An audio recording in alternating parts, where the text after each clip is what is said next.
Hello mga Lods, hello mga Boss Idol.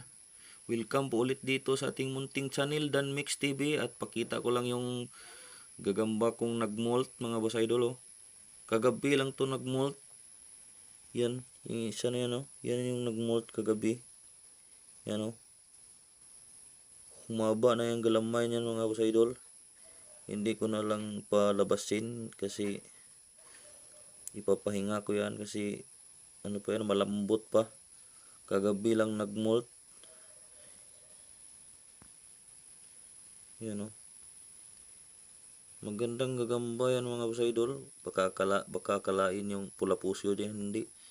Yan na design yung taga yan sa likod niya. Pero pang dirby yan na gagamba.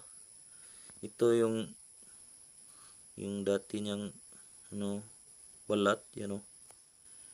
Nilipat ko kasi para maluwag yung sa lagayan niya. Para hindi siya mahirapan gumalaw. Kinuha ko na yung kanyang balat dito na sa kabila oh. Hindi ko pa tinapon para mabidyuhan ko, para makontent ko. Ayan oh. Yan yung nagmolt natin oh. Yan, ang haba na talaga ng galamay niyan.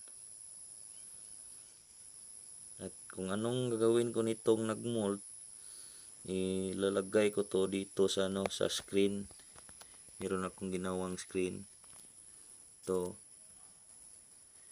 Yan o. Ilagay ko dyan. At pahahanginan, paaarawan ko sa labas. Para siya, para ang tawag nun.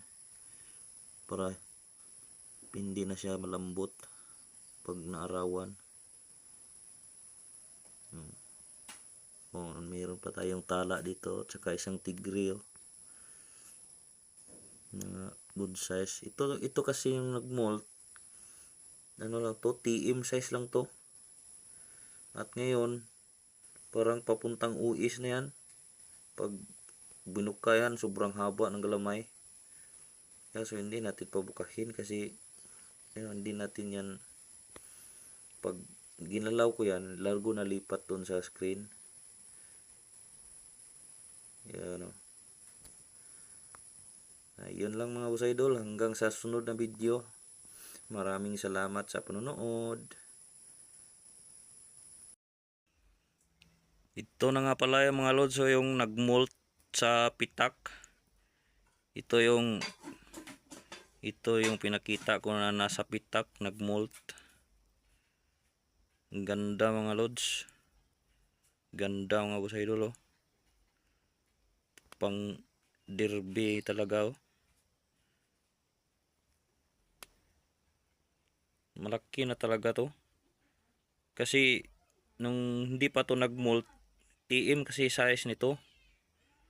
Ngayon nagmolt, good na siya papuntang uis, tsaka yung katawan pang derby size. Maliit yung tiyan, malaki ulo, tsaka tingnan nyo naman galamay niya no, ang haba. Grabe naman yan no. Iwan ko lang kung nagandahan kayo niyan. Basta ako yan talaga ganda, gusto ko sa gagambaw. Yung tulog niyan, pakuba pa yan oh. Parang camel pa yan. Pag naging tuwid yung tulog niyan, lalong mahaba tingnan yung galamay niyan. Kasi pagbuka niyan, ang haba talaga niyan. Medyo manipis pa nga lang kasi kamolt lang yan kagabi. Nilipat ko dito sa screen para doon ko sa labas ilagay para mahanginan, maarawan. Kasi grabe talaga pag yan, bagong mold, talaga malambot pa yung katawan niya, saka yung galamay niya. Nasubukan ko nga noon, bagong mold pa lang, ganito rin yun, ganito kahaba. Kakamoltin nung gabi, nagmold, pagka kinamugahan, pinakain ko ng tutubi. Nako, pag ang nangyari, ang sama nang nangyari, imbis na yung tutubi kakainin ng gagamba, yung gagamba pa yung kinain ng tutubi. Kasi yung gagamba ay nakahiwalay-hiwalay yung mga galamay, tsaka butas yung tiyan. Kasi yung tutubi kasi mahaba din yung pangil nun.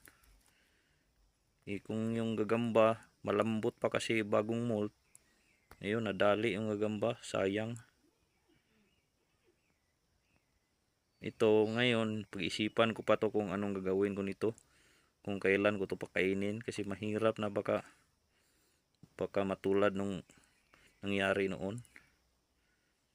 Siguro antayin ko na lang tong tumigas na yung mga niya, yung mga galamay. Ayun, ang ganda talaga, puro mao. Tingnan niyo naman galamay niya, no? Ang haba. Yun talaga mga maganda pang laro na gagambaw.